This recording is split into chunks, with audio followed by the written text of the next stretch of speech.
Hi hello ನಮಸ್ಕಾರ ವೀಕ್ಷಕರೇ, ನಾನು ನಿಮ್ಮ ಡಾಕ್ಟರ್ ಸಂಹಿತಾ ಉಪಾಧ್ಯಾಯ. ಎಲ್ಲರೂ ಕ್ಷೇಮವಾಗಿದ್ದೀರಾ ಎಂದು ಭಾವಿಸ್ತಾ ಇದ್ದೇನೆ ವೀಕ್ಷಕರೇ. ಹಾಗಿದ್ರೆ ಸ್ನೇಹಿತರೆ, ಇವತ್ತಿನ ಒಂದು ವಿಡಿಯೋ ಅಂದರೆ ನಾನು ಮೊದಲೇ ಇದ್ರ ಬಗ್ಗೆ ಒಂದು ವಿಡಿಯೋನ ಮಾಡಿದ್ದೇನೆ. ಸೊ ಯಾರೆಲ್ಲ ಗೂಗಲ್ ಪೇ ಹಾಗೂ ಫೋನ್ ಪೇಯನ್ನು ಬಳಸ್ತಾ ಇದ್ದೀರಾ, ಹಾಗಿದ್ರೆ ರೂಲ್ ಚೇಂಜ್ ಆಗ್ತಿದೆ ಏಪ್ರಿಲ್ 1ರಿಂದ ಅಂತ ನಾನು ಕೂಡ ಹೇಳಿದ್ದೆ. ಸೊ ಯಾರಿಗೆ ಈ ರೂಲ್ಸ್ ಅನ್ವಯ ಅಂತ ಕೂಡ ನಾನು ಮೊನ್ನೆನೇ ಹೇಳಿದ್ದೆ. ಮೊಬೈಲ್ ಸಂಖ್ಯೆ ಎರಡೆರಡು ಇಟ್ಕೊಂಡಿರುವವರಿಗೆ, ಅಂದರೆ ಜಿ ಪೇ ಮತ್ತು ಫೋನ್ ಪೇಗೆ ಅಂತ ಕೂಡ ನಾನು ಮೊನ್ನೆನೇ ಹೇಳಿದ್ದೆ. ಸೊ ಈ ಒಂದು ಚೇಂಜಸ್ ಏನಿದೆ ಅದರ ಬಗ್ಗೆ ಫುಲ್ ಡೀಟೇಲನ್ನು ಈ ಒಂದು ವಿಡಿಯೋದಲ್ಲಿ ಹೇಳ್ತಾನೆ. ತುಂಬ ಜನರಿಗೆ ಅರ್ಥವಾಗಿಲ್ಲ ಅಂತ ಅನ್ಕೊಳ್ತಾ ಇದ್ದೇನೆ. ಸೊ ಕಮೆಂಟ್ಸ್ ನೋಡಿದೆ. ಸೊ ವೀಕ್ಷಕರೇ, ಇದ್ರ ಬಗ್ಗೆ ಫುಲ್ ಡೀಟೇಲ್ಡ್ ವಿಡಿಯೋನ ಇವತ್ತು ಹೇಳ್ತಾ ಇದ್ದೇನೆ ವೀಕ್ಷಕರೇ. So U P I new rules ಇದೆ. ಸೊ ಯು ಪಿ ಐಲಿ ನ್ಯೂ ರೂಲ್ಸ್ ಬಂದಿದೆ. ಹಾಗಿದ್ರೆ ಒಂದೇ ಮೊಬೈಲ್ ಸಂಖ್ಯೆ ನೀವು ಹೊಂದಿದ್ರೆ, ಎರಡು ಬ್ಯಾಂಕ್ ಖಾತೆಗೆ ಒಂದೇ ಮೊಬೈಲ್ ಸಂಖ್ಯೆನ ನೀವು ಹೊಂದಿದ್ರೆ ಇದೀಗ ಮಾಡಬೇಕಾದದ್ದು ಏನಂತ ಕೂಡ ನಾನು ಹೇಳ್ತಾ ಇದ್ದೇನೆ. ಸೊ ಒಂದೇ ಮೊಬೈಲ್ ಸಂಖ್ಯೆ ಎರಡು ಬ್ಯಾಂಕ್ ಖಾತೆಗಳಿಗೆ ನೀವು ಹೊಂದಿದ್ದೀರಾ, ಹಾಗಿದ್ರೆ ಈ ಒಂದು ವಿಡಿಯೋನ ತಪ್ಪದೇ ಕೊನೆ ತನಕ ವೀಕ್ಷಣೆ ಮಾಡಿ ಅಂತ ಹೇಳ್ತಾ ಇದ್ದೇನೆ ವೀಕ್ಷಕರೇ. ಸೊ ಅದಕ್ಕಿಂತ ಮುಂಚೆ ಯಾರೆಲ್ಲ ನನ್ನ ಚಾನಲ್ನ ಮೊದಲನಾಗಿ ನೋಡ್ತಾ ಇದ್ದೀರಾ, ಹಾಗೆ ಯಾರು ನನ್ನ ಚಾನಲ್ನ ಇನ್ನೂ ಕೂಡ ಸಬ್ಸ್ಕ್ರೈಬ್ ಆಗದೆ ನೋಡ್ತಾ ಇದ್ದೀರಾ, ಹಾಗಿದ್ರೆ ಪ್ಲೀಸ್ ಸಬ್ಸ್ಕ್ರೈಬ್ ಮಾಡಿ, ಶೇರ್ ಮಾಡಿ, ಲೈಕ್ ಮಾಡಿ, ಸಪೋರ್ಟ್ ಮಾಡಿ, ಹಾಗೆ ಕಮೆಂಟ್ ಕೂಡ ಮಾಡಿ ಅಂತ ಹೇಳ್ತಾ ಇದ್ದೇನೆ ವೀಕ್ಷಕರೇ. ಹಾಗಿದ್ರೆ ಯಾರೆಲ್ಲ ಸಬ್ಸ್ಕ್ರೈಬ್ ಆಗಿದ್ದೀರಾ ಅವರಿಗೆ ಥ್ಯಾಂಕ್ಸ್ ಲಾಟ್ ಅಂತ ಹೇಳ್ತಾ ತುಂಬಾನೇ ಧನ್ಯವಾದಗಳು. ನಿಮ್ಮ ಒಂದು ಕಾಮೆಂಟ್ ಸೆಕ್ಷನ್ ಏನಿದೆ, ನಿಮ್ಮ ಒಂದು ಸಬ್ಸ್ಕ್ರಿಪ್ಷನ್ ಏನಿದೆ, ನಿಮ್ಮ ಒಂದು ಲೈಕ್ ಏನಿದೆ ನನಗೆ ತುಂಬಾನೇ ಮುಖ್ಯ. ಹಾಗಿದ್ರೆ ಬೇಗನೆ ಲೈಕ್ ಮಾಡಿ, ಹಾಗೆ ಬೇಗನೆ ಇದ್ರ ಬಗ್ಗೆ ಏನು ಅನಿಸ್ತಿದೆ ಅಂತ ಅದ್ರ ಬಗ್ಗೆ ಈ ಒಂದು ವಿಡಿಯೋನ ಏನು ತನಕ ನೋಡಿ ಕಮೆಂಟ್ ಮಾಡಿ ಅಂತ ಹೇಳ್ತಾ ಇದ್ದೇನೆ ವೀಕ್ಷಕರೇ. ಸೊ ಸ್ಕಿಪ್ ಮಾಡದೆ ನೋಡಬೇಡಿ. ಸೊ ಸ್ಕಿಪ್ ಮಾಡಿ ನೋಡಿದ್ರೆ ನಿಮಗೆ ಅರ್ಧಂಬರ್ಧ ಅರ್ಥವಾಗುತ್ತೆ ಅಷ್ಟೇ. ಸೊ ಫುಲ್ ವಿಡಿಯೋನ ನೋಡ್ಕೊಳ್ಳಿ ಅಂತ ಹೇಳ್ತಾ ಇದ್ದೇನೆ ವೀಕ್ಷಕರೇ. ಹಾಗಿದ್ರೆ ಫಟ್ ಅಂತ ವಿಡಿಯೋಗೆ ಹೋಗೋಣ. So U P I new rules. So ಒಂದೇ ಮೊಬೈಲ್ ಸಂಖ್ಯೆ ನೀವು ಎರಡು ಬ್ಯಾಂಕ್ ಖಾತೆಗೆ ಹೊಂದಿದ್ದೀರಾ, ಇದೀಗ ಮಾಡಬೇಕಾದದ್ದು ಏನಂತ ನಾನು ಹೇಳ್ತಾ ಇದ್ದೇನೆ. ಸೊ ಭಾರತದಲ್ಲಿ ಯು ಪಿ ಐ ಪಾವತಿ ವ್ಯವಸ್ಥೆ ಡಿಜಿಟಲ್ ಲ್ಯಾಂಡ್ಸ್ಕೇಪ್ ಅನ್ನು ಪೂರ್ಣವಾಗಿ ಬದಲಾಯಿಸಿದೆ. ಆದರೆ April 1, 2025 national payments corporation of India NPCI ಹೊಸ ಮಾರ್ಗಸೂಚಿಗಳನ್ನು ಜಾರಿಗೆ ತರಲಿದೆ. ಇದರ ಪ್ರಕಾರ ಒಂದೇ ಮೊಬೈಲ್ ಸಂಖ್ಯೆಯನ್ನು ಎರಡು ಬ್ಯಾಂಕ್ ಖಾತೆಗಳಿಗೆ ಲಿಂಕ್ ಮಾಡಿದ ಬಳಕೆದಾರರಿಗೆ ಗಮನಾರ್ಹ ಬದಲಾವಣೆಗಳು ಬರಲಿವೆ. ಸೊ ಇದು ಯು ಪಿ ಐ ವಹಿವಾಟುಗಳನ್ನು ಸುರಕ್ಷತೆ ಮತ್ತು ವಿಶ್ವಾಸಾರ್ಹತೆಯನ್ನು ಹೆಚ್ಚಿಸುವ ಉದ್ದೇಶವನ್ನು ಹೊಂದಿದೆ ಅಂತ ಹೇಳ್ಬೋದು. ಸೊ ನೀವೆಲ್ಲಾದರೂ ಒಂದೇ ಮೊಬೈಲ್ ಸಂಖ್ಯೆಯನ್ನು ಎರಡು ಬ್ಯಾಂಕ್ ಖಾತೆಗೆ ಹೊಂದಿದ್ರೆ ನಿಜವಾಗ್ಲೂ ಇದನ್ನು ಸರಿಪಡಿಸ್ಕೊಳ್ಳಿ ಅಂತ ನಾನು ಹೇಳ್ತಾ ಇದ್ದೇನೆ. So U P I new rules. So U P ಐನ ಹೊಸ ನಿಯಮಗಳ ಹಿನ್ನೆಲೆ ಡಿಜಿಟಲ್ ಪಾವತಿ ವ್ಯವಸ್ಥೆಯಲ್ಲಿ ಸುರಕ್ಷತೆ ಮತ್ತು ದೋಷ ನಿವಾರಣೆ NPCIಯ ಪ್ರಮುಖ ಆದ್ಯತೆ. ಸೊ ಇತ್ತೀಚಿನ ವರದಿಗಳ ಪ್ರಕಾರ ಹಳೆಯ ಅಥವಾ ಅಮಾನ್ಯ ಮೊಬೈಲ್ ಸಂಖ್ಯೆಗಳು ಯು ಪಿ ಐ ಲಿಂಕ್ ಆಗಿರುವುದರಿಂದ ವಂಚನೆ, ತಪ್ಪು ವಹಿವಾಟುಗಳು ಹೆಚ್ಚಿವೆ. ಉದಾಹರಣೆಗೆ, ಯಾರೊಬ್ಬರು ತಮ್ಮ ಮೊಬೈಲ್ ನಂಬರ್ ಬದಲಾಯಿಸಿದರೂ ಹಳೆಯ ಸಂಖ್ಯೆ ಯು ಪಿ ಐ ಸಿಸ್ಟಮ್ನಲ್ಲಿ ಸಕ್ರಿಯವಾಗಿದ್ದರೆ ಅದರ ಮೂಲಕ ಅನಧಿಕೃತ ಪ್ರವೇಶವನ್ನು ಮಾಡಬಹುದು ಅವರಿಗೆ. ಹಾಗೆ ಇಂಥ ಸಮಸ್ಯೆಗಳನ್ನು ತಡೆಗಟ್ಟಲು NPCI 4 ಪ್ರಮುಖ ನಿಯಮಗಳನ್ನು ಪರಿಚಯಿಸಿದೆ. ನಿಜವಾಗ್ಲೂ ಅಲ್ವಾ ವೀಕ್ಷಕರೇ, ನಾವು ಈ ಒಂದು ಮೊಬೈಲ್ ಸಂಖ್ಯೆ ಅಥವಾ ನಮ್ಮ ಒಂದು ಸಂಖ್ಯೆ ಸಿಮ್ ಏನಿದೆ ಇದು ಕಳೆದು ಹೋಗ್ಬಿಟ್ರೆ ಅದೇ ಸಂಖ್ಯೆನ ನಾವೆಲ್ಲಾದರೂ ಪುನಃ ತಂದು ಇಡ್ತಾರೆ, ನಾವು ಅದನ್ನೇ ಬಳಸ್ತೀವಿ. ಆದರೆ ಆ ಹಳೆಯೊಬ್ಬರ ಡೀಟೇಲೇ ಹೋಗಿರೋದಿಲ್ಲ.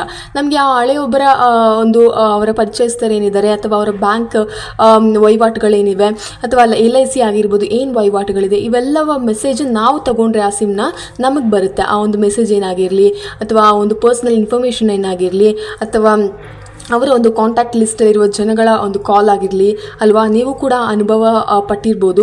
ಸೊ ಈ ಒಂದು ಕಾಲ್ಗಳಾಗಿರಲಿ ಮೆಸೇಜ್ಗಳಾಗಿರಲಿ ನಿಮಗೆ ಬರುತ್ತೆ. ಸೊ ನೀವು ಗೊತ್ತೇ ಇಲ್ಲ, ಅವ್ರ ಬಗ್ಗೆ ನಿಮಗೆ ಗೊತ್ತೇ ಇರೋಕ್ಕಿಲ್ಲ. ಇನ್ನು ಅದು ಕೂಡ ಅಲ್ಲದೆ, ಇನ್ನು ನೀವೆಲ್ಲಾದರೂ ಆನ್ಲೈನ್ ಪರ್ಚೇಸಿಂಗ್ ಮಾಡ್ತಿದ್ರೆ ಅಂದರೆ ಅದರ ಒಂದು ಇನ್ಫಾರ್ಮೇಷನ್ ಆಗಿರಲಿ ಅದು ಕೂಡ ನಿಮ್ಮ ತಲೆಗೆ ಬೀಳುತ್ತೆ ಅಲ್ವಾ. ಸೊ ಹಾಗಾದರೆ ವೀಕ್ಷಕರೇ, ಇದನ್ನು ತಪ್ಪಿಸ್ಲಿಕ್ಕೋಸ್ಕರ ಹೊಸ ನ್ಯೂ ರೂಲ್ಸ್ NPCI ಮ್ಯಾಪಿಂಗ್ ಮೂಲಕ ನಿಮಗೆ ತರ್ತಾ ಇದ್ದಾರೆ. ಇದು ಒಳ್ಳೆಯ ವಿಷಯ ಅಂತಲೇ ಹೇಳ್ಬೋದು. ಸೊ ಯು ಪಿ ಐನ ನ್ಯೂ ರೂಲ್ಸ್ ಏನು ಅಂತ ಕೂಡ ನಮಗೆ ತಿಳಿಯುವ ಅದರ ಮುಖ್ಯ ಅಂಶಗಳೇನಂತ ನಾನು ಹೇಳ್ತೇನೆ. ಸೊ ಅದ್ರ ಬಗ್ಗೆ ಏನು ಡೌಟ್ ಇದ್ರೆ ನಿಮಗೆ ಕೇಳ್ಕೋಬಹುದು ಕಮೆಂಟಲ್ಲಿ. ಹಾಗಿದ್ರೆ ನಾನು ಸೈಡ್ ಪಾಯಿಂಟ್ಸ್ ಆಗಿ ಸ್ವಲ್ಪ ವಿವರಣೆ ನೀಡ್ತಾ ಇದ್ದೇನೆ ವೀಕ್ಷಕರೇ. ಸೊ ಯು ಪಿ ಐ ಹೊಸ ನಿಯಮಗಳ ಮುಖ್ಯ ಅಂಶಗಳೇನೆಂದರೆ, ಸೊ ಸಾಪ್ತಾಹಿಕ ಮೊಬೈಲ್ ಸಂಖ್ಯೆ ಪರಿಶೀಲನೆ. ಸೊ ಬ್ಯಾಂಕ್ಗಳು ಮತ್ತು ಯು ಪಿ ಐ ಆ್ಯಪ್ಗಳು ಪ್ರತಿ ವಾರ ನೋಂದಾಯಿತ ಮೊಬೈಲ್ ಸಂಖ್ಯೆಗಳ ಪಟ್ಟಿಯನ್ನು ನವೀಕರಿಸಬೇಕು. ಹಳೆಯ ಬಳಕೆಯಲ್ಲಿಲ್ಲದ ಸಂಖ್ಯೆಗಳು ಸ್ವಯಂ ಚಾಲಿತವಾಗಿ ಯು ಪಿ ಐ ಸಿಸ್ಟಮ್ನಿಂದ ತೆಗೆದುಹಾಕಲ್ಪಡುತ್ತವೆ. ಇದರಿಂದ ನೀವು ಮೊಬೈಲ್ ನಂಬರ್ ಬದಲಾಯಿಸಿದರೆ ಹಳೆಯದು ಸಿಸ್ಟಮ್ನಲ್ಲಿ ಡೆಡ್ ಲಿಂಕ್ ಆಗುವುದಿಲ್ಲ. ಆಗುವುದಿಲ್ಲ. ಇನ್ನು ಎರಡನೇದೇನೆಂದರೆ ನಿಷ್ಕ್ರಿಯ ಖಾತೆಗಳನ್ನು ತೆರವುಗೊಳಿಸಲಾಗುವುದು. ಸೊ ಒಂದೇ ಮೊಬೈಲ್ ಸಂಖ್ಯೆ 2 ಬ್ಯಾಂಕ್ ಖಾತೆಗಳಿಗೆ ಲಿಂಕ್ ಆಗಿದ್ದರೆ ಕಡಿಮೆ ಬಳಕೆ ಇರುವ ಖಾತೆಯ UPI ಲಿಂಕ್ ಡಿಲೀಟ್ ಆಗುತ್ತೆ. ನಾನು ಹೇಳಿದೆ, ನಿಜವಾಗ್ಲೂ ನಿಮಗೆ ಎಲ್ಲಾದರೂ 2 ಖಾತೆಗಳಿವೆ ಅಂದರೆ ನೀವು ಯಾವುದನ್ನು ಹೆಚ್ಚಿಗೆ ಬಳಸ್ತೀರಾ, ಒಂದು ಗೂಗಲ್ ಪೇಗೆ ಆಗಿರಲಿ ಅಥವಾ ಹೆಚ್ಚಿನ ವಹಿವಾಟು ಯಾವ ಒಂದು ಖಾತೆಯಲ್ಲಿ, ಯಾವ ಒಂದು ಬ್ಯಾಂಕ್ ಖಾತೆಯಲ್ಲಿ ಆಗುತ್ತೆ, ಸೊ ಅದನ್ನು ಇನ್ನು ಮುಂದೆ ಕೂಡ ಅದು ಪ್ರೊಸೆಸಲ್ಲಿ ಇರುತ್ತೆ. ಆದರೆ ಯಾವುದರಲ್ಲಿ ಆಗೋದಿಲ್ಲ, ಯಾವುದರಲ್ಲಿ ನೀವು ಪ್ರೊಸೆಸಿಂಗ್ ಮಾಡ್ತಾ ಇಲ್ಲ, ಅದು ಡಿಲೀಟ್ ಆಗುತ್ತೆ. ಓಕೆನಾ? ಸೊ ಉದಾಹರಣೆಗೆ ನೀವು ಬ್ಯಾಂಕ್ A ಮತ್ತು B ಖಾತೆಗಳನ್ನು ಒಂದೇ ಸಂಖ್ಯೆಗೆ ಲಿಂಕ್ ಮಾಡಿದರೆ 2 ಖಾತೆಗಳಲ್ಲಿ ನಿಯಮಿತ ವಹಿವಾಟು ಇಲ್ಲದಿದ್ದರೆ ಒಂದನ್ನು ಸಿಸ್ಟಮ್ ತೆಗೆದು ಹಾಕ್ಬೋದು. ಅರ್ಥವಾಯಿತು ಅಂತ ಅನ್ಕೊಳ್ತಾ ಇದ್ದೇನೆ. ಓಕೆನಾ? ಸೊ ನಿಮಗೆ ಎರಡರಲ್ಲೂ ನಿಮಗೆ ಒಂದು ವಹಿವಾಟು ನಡೆಸಲಿಕ್ಕೆ ಆಗಲಿಲ್ಲ ಅಂದರೆ ಖಂಡಿತವಾಗಿಯೂ ಒಂದನ್ನು ಅವ್ರು ತೆಗೆದಾಕ್ತಾರೆ. ಓಕೆನಾ? ನೆಕ್ಸ್ಟ್ ಏನಂದರೆ 3ನೇ ಸ್ಟೆಪ್. ಸೊ ಅಂಶ ಏನಂದರೆ ಬಳಕೆದಾರರ ಒಪ್ಪಿಗೆ, ಆಪ್ಟಿನ್ ಅಗತ್ಯ. ಓಕೆನಾ? ಸೊ ನಿಮ್ಮ ಒಪ್ಪಿಗೆ ಕೂಡ ಇದಕ್ಕೆ ಅಗತ್ಯ ಅಂತಲೇ ಹೇಳ್ಬೋದು. ಸೊ UPI ಆ್ಯಪ್ಗಳು ಬಳಕೆದಾರರಿಗೆ ಸಂಖ್ಯೆ ನವೀಕರಣಕ್ಕಾಗಿ ನೋಟಿಫಿಕೇಶನ್ ಕಳಿಸ್ತವೆ. ನೀವು ಸಮ್ಮತಿ ನೀಡಿದರೆ ಮಾತ್ರ ನಿಮ್ಮ ಮೊಬೈಲ್ ಸಂಖ್ಯೆ ಡೇಟಾಬೇಸ್ನಲ್ಲಿ ಉಳಿಯುತ್ತದೆ. ಇಲ್ಲದಿದ್ದರೆ ಏಪ್ರಿಲ್ 1, 2025 ನಂತರ ಆ ಸಂಖ್ಯೆಯಿಂದ ವಹಿವಾಟು ಮಾಡಲು ಸಾಧ್ಯವಾಗುವುದಿಲ್ಲ. ಓಕೆನಾ?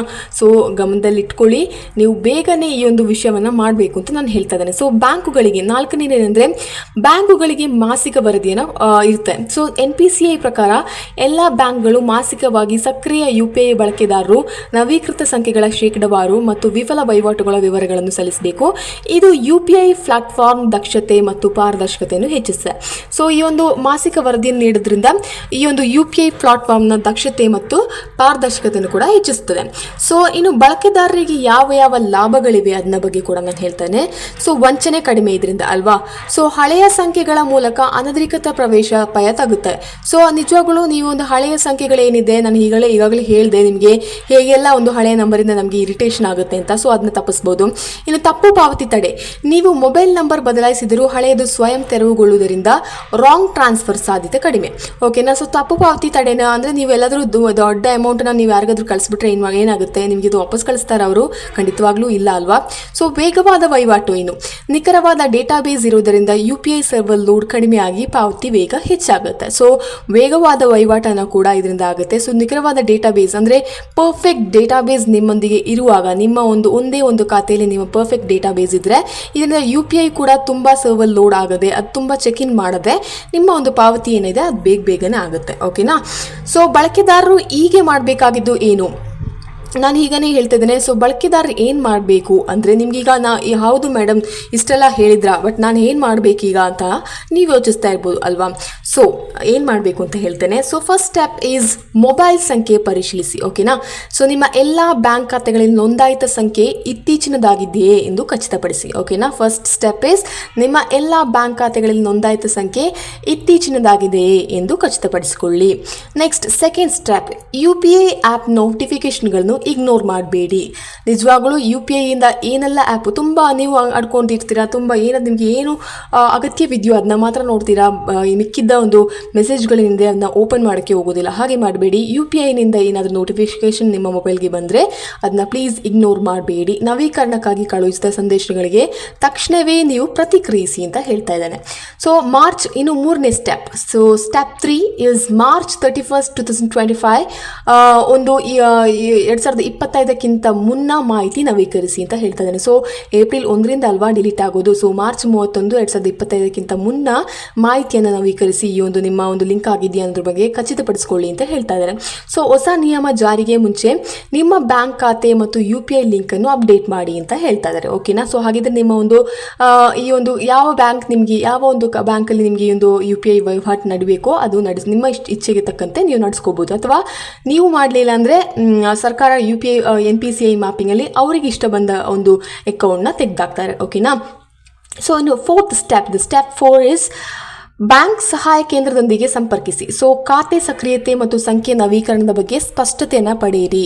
ನಿಮ್ಗೆ ಏನೂ ಡೌಟ್ ಇದ್ದರೆ ಬ್ಯಾಂಕ್ ಸಹಾಯ ಕೇಂದ್ರ ಏನಿದೆ ಅಲ್ಲಿಗೆ ಹೋಗಿ ಈ ಒಂದು ವಿಷಯಗಳ ಬಗ್ಗೆ ತಿಳಿದುಕೊಳ್ಳಿ ಅಂತ ಹೇಳ್ತಾ ಇದ್ದೇನೆ. ಓಕೆನಾ? ಸೊ ಈ ನಿಯಮಗಳು ಯಾವುದರಿಂದ ವಿಭಿನ್ನವಾಗುತ್ತೆ ಅಂತ ಕೂಡ ನಾನು ಹೇಳ್ತಾ ಇದ್ದೇನೆ. ಸೊ ಹಿಂದಿನ ವ್ಯವಸ್ಥೆಯಲ್ಲಿ ಬಳಕೆದಾರರು ತಮ್ಮ ಮೊಬೈಲ್ ಸಂಖ್ಯೆ ಅಪ್ಡೇಟ್ ಮಾಡದಿದ್ದರೆ ಅದು ಸಿಸ್ಟಮ್ನಲ್ಲಿ ಸ್ಥಿರವಾಗಿ ಉಳಿಯುತ್ತಿತ್ತು. ಹೊಸ ನಿಯಮಗಳು ಸ್ವಯಂಚಾಲಿತ ಕ್ಲೀನಪ್ ಮಾಡಿ UPI ಡೇಟಾಬೇಸ್ ಅನ್ನು ನವೀಕೃತವಾಗಿಡುತ್ತವೆ. ಇದರಿಂದ ಡಿಜಿಟಲ್ ಪಾವತಿ ವ್ಯವಸ್ಥೆಗೆ ಸುಧಾರಿತ ಸುರಕ್ಷತಾ ಪದರ ಸೇರುತ್ತೆ.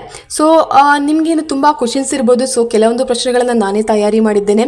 ಸೊ ಅದನ್ನ ಕೂಡ ನಾನೇ ಹೇಳ್ತೇನೆ. ಸೊ ನಿಮಗೇನಾದರೂ ಕ್ವಶನ್ ಹೊಸದಾಗಿ ಬಂದರೆ ಅದನ್ನ ಕೂಡ ಕಮೆಂಟ್ ಮಾಡಿ ಹೇಳಿ, ಓಕೆನಾ. ಸೊ ನಾನು ಸ್ವಲ್ಪ ಕ್ವಶನ್ ನಿಮಗೆ ಕಾಮನ್ ಆಗಿ ಬರುವ ಸಮ್ ಕ್ವೆಶನ್ಸ್ನ ನಾನಿಲ್ಲಿ ರೆಡಿ ಮಾಡಿದೆ. ಸೊ ನಿಮಗೆ ಅನಿಸುತ್ತೆ ಒಂದೇ ಮೊಬೈಲ್ ಸಂಖ್ಯೆಗೆ 2 UPI ಐಡಿಗಳನ್ನು ಹೊಂದಬಹುದಾ ಅಲ್ವಾ.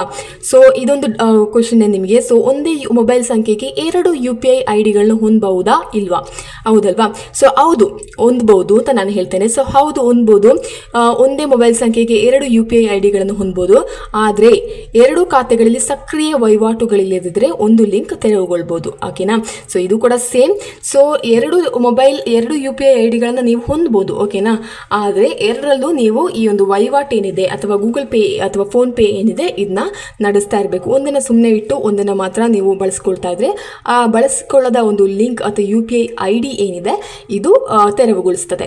ಸೊ ಸೆಕೆಂಡ್ ಕ್ವೆಶನ್, ನಾನು ಕೂಡ ಒಂದು ಸ್ವಲ್ಪ ಕ್ವೆಶನ್ಗಳನ್ನ ನಾನು ಹೇಳಿದ್ದೆ ಅಂತ ಹೇಳ್ತೇನೆ. ನಿಮಗೆ ಸ್ವಲ್ಪ ಹೆಲ್ಪ್ಫುಲ್ ಆಗಲಿ, ತುಂಬ ಕ್ವೆಶನ್ನ ಮಾಡ್ತೀರಾ ಅಂತ ಹೇಳಿ ನಾನು ಸ್ವಲ್ಪ ಕ್ವೆಶನ್ನ ಇಲ್ಲಿ ಸಂಗ್ರಹಿಸಿಟ್ಟಿದ್ದೇನೆ ವೀಕ್ಷಕರೇ. ಸೊ ಸೆಕೆಂಡ್ ಕ್ವೆಶನ್ ಇಸ್, ಹಳೆಯ ಮೊಬೈಲ್ ಸಂಖ್ಯೆಯಿಂದ UPI ಬಳಸಿದರೆ ಏನಾಗುತ್ತೆ ಅಂತ ಅಲ್ವಾ. ಸೊ ಹೇಳುತ್ತೇನೆ ಕೇಳಿ. ಸೊ ಏಪ್ರಿಲ್ 1, 2025 ನಂತರ ಅಮಾನ್ಯ ಸಂಖ್ಯೆಗಳು UPI ಸಿಸ್ಟಮ್ನಿಂದ ತೆಗೆದು ಹಾಕಲ್ಪಡುತ್ತವೆ ಅಲ್ವಾ. ಸೊ ಆದ್ದರಿಂದ ವಹಿವಾಟು ವಿಫಲವಾಗುತ್ತೆ. ಸೊ ಹಳೆಯ ಮೊಬೈಲ್ ಸಂಖ್ಯೆಯಿಂದನೇ ನೀವು ವಹಿವಾಟು ಎಲ್ಲ ನಡೆಸಿದ್ರೆ ಆ ಒಂದು ವಹಿವಾಟು ವಿಫಲವಾಗುತ್ತೆ ಅಂತ ಕೂಡ ಹೇಳ್ತಾ ಇದ್ದೇನೆ, ಓಕೆನಾ. ಸೊ ಬ್ಯಾಂಕ್ ಖಾತೆ ಬದಲಾದರೆ ಏನು ಮಾಡಬೇಕು ಅದ್ರ ಬಗ್ಗೆ ಕೂಡ ಹೇಳ್ತೇನೆ.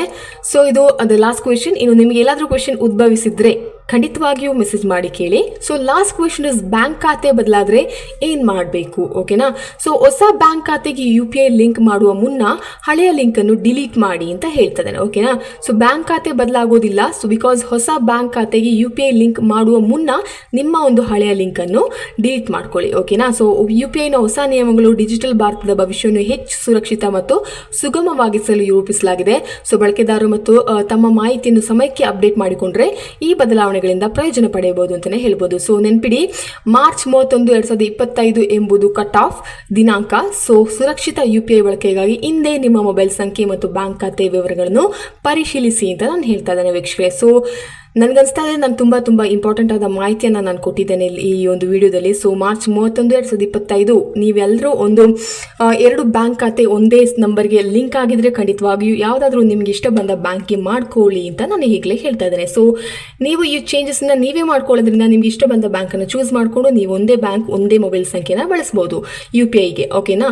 ಸೊ ಇಲ್ಲವಾದಲ್ಲಿ ಅವ್ರ ಒಂದು ಆ್ಯಕ್ಷನನ್ನು ತಗೊಳ್ತಾರೆ. ಸೊ ನಿಮಗೆ ಕಷ್ಟವಾಗ್ಬೋದು ಮೇ ಬಿ, ಓಕೆನಾ. ಸೊ ಏನು ಹೇಳ್ತಿದ್ದೇನೆ ಅಂದರೆ ನೆನಪಿನಲ್ಲಿಡಿ, ಮತ್ತೊಮ್ಮೆ ಹೇಳ್ತಾ ಇದ್ದೇನೆ, ಮಾರ್ಚ್ 31, 2025 ಎಂಬುದು ಕಟ್ ಆಫ್ ದಿನಾಂಕ. ಈ ಒಂದು ಎಲ್ಲ ವಿಷಯಗಳನ್ನ ಸರಿಪಡಿಸಿಕೊಳ್ಳೋದಕ್ಕೋಸ್ಕರ. ಸೊ ಸುರಕ್ಷಿತ UPI ಬಳಕೆಗಾಗಿ ಒಂದು ಬಳಕೆಯನ್ನು ನೀವು ಮಾಡಬೇಕು ಅಂದರೆ ಹಿಂದೆ ನಿಮ್ಮ ಮೊಬೈಲ್ ಸಂಖ್ಯೆ ಮತ್ತು ಬ್ಯಾಂಕ್ ಖಾತೆ ವಿವರಗಳನ್ನು ಪರಿಶೀಲಿಸಿ ಅಂತ ಹೇಳ್ತಾ ಇದ್ದೇನೆ ವೀಕ್ಷಕರೇ. ಸೊ ಈ ಒಂದು ವಿಡಿಯೋ ನಿಮಗೆ ತುಂಬಾ ಹೆಲ್ಪ್ಫುಲ್ ಆಗಿದೆ ಅಂತ ನಾನು ಅನ್ಕೊಳ್ತಾ ಇದ್ದೇನೆ. ಸೊ ಇದಕ್ಕೆ ನಾನು ಹೇಳ್ತಾ ಇರೋದು, ಖಂಡಿತವಾಗಿಯೂ ಈ ಒಂದು ವಿಡಿಯೋ ಏನಿದೆ ಅದನ್ನ ತಪ್ಪದೆ ಕೊನೆಯ ತನಕ ನೋಡಬೇಕು ನೀವು ಅಂತ. ಈಗ ನೀವು ಸಡನ್ನಾಗಿ ಸ್ಕಿಪ್ ಮಾಡಿ ನೋಡಿದ್ರೆ ನಿಮಗೆ ಏನು ಕೂಡ ಅರ್ಥವಾಗೋದಿಲ್ಲ, ಓಕೆನಾ. ಸೊ ನೀವು ಮೊದಲನೇನಿಂದ ಫಸ್ಟಿಂದ ಎಂಡ್ವರೆಗೂ ನೋಡಿದರೆ ನಿಮಗೆ ಖಂಡಿತವಾಗಿಯೂ ಅರ್ಥವಾಗಿರುತ್ತೆ ಅಂತ ನಾನು ಹೇಳ್ತಾ ಇದ್ದೇನೆ. ಸೊ ನಿಮ್ಮ ಕೆಲವೊಂದು ಕ್ವೆಶನ್ ಏನು ಕಾಮನ್ ಆಗಿ ಅರೈಸ್ ಆಗುತ್ತೆ ಅದನ್ನ ಕೂಡ ನಾನು ಇಲ್ಲಿ ಆನ್ಸರ್ ಮಾಡಿದ್ದೇನೆ. ಸೊ ನಿಮ್ಗೇನಾದರೂ ಇನ್ನು ಕ್ವೆಶನ್ ಇದ್ದರೆ you can comment on my comment ಬಾಕ್ಸಲ್ಲಿ, ಓಕೆನಾ. ಸೊ ತುಂಬ ಮಾತಾಡಿದ್ದೇನೆ ಅಂತ ಅನಿಸ್ತಾ ಇದೆ. ಸೊ ವೀಕ್ಷಕರೇ, ಎಲ್ಲ ಈ ಒಂದು UPI ಬಗ್ಗೆ ನಾನು ಎಲ್ಲ ಒಂದು ಲಿಂಕನ್ನು ಇದು ಒಂದು ವಿಡಿಯೋದ ಎಲ್ಲ ವಿಷಯಗಳನ್ನ ಇಲ್ಲಿ ತಿಳಿಸಿದ್ದೇನೆ ವೀಕ್ಷಕರೇ. ಸೊ ಇನ್ನೂ ಏನಾದರೂ ಡೌಟ್ ಇದ್ದರೆ ಕೇಳಿ ಅಂತ ಹೇಳ್ತಾ ಇದ್ದೇನೆ. ಸೊ ನೆಕ್ಸ್ಟ್ ವಿಡಿಯೋದಲ್ಲಿ ನೋಡೋಣ. Until then see you, it's me doctor Samhita Upadhyaya. ಧನ್ಯವಾದಗಳು. Thank you.